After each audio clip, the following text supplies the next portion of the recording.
В скором времени в Казахстане начнет функционировать фонд компенсации вреда потерпевшим. Об этом на форуме адвокатов в Алматы заявил председатель комитета по законодательству и судебно-правовой реформе Мажилиса парламента Нурлан Абдиров. В работе форума приняли участие ведущие адвокаты Казахстана, зарубежные эксперты, а также представители международных организаций. Дискуссионная площадка организована в преддверии парламентских слушаний по модернизации отечественного законодательства, которые состоятся 18 ноября.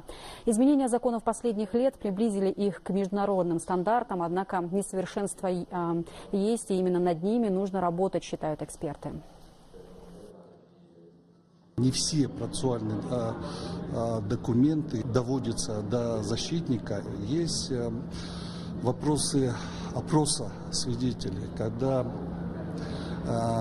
такое право адвокату предоставлено, но не всегда органы уголовного преследования принимают этот опрос, предоставленный адвокатом, и не приобщают его к материалам уголовного дела. Те замечания и пожелания, которые здесь звучат, конечно, они будут предметом обсуждения на парламентских слушаниях.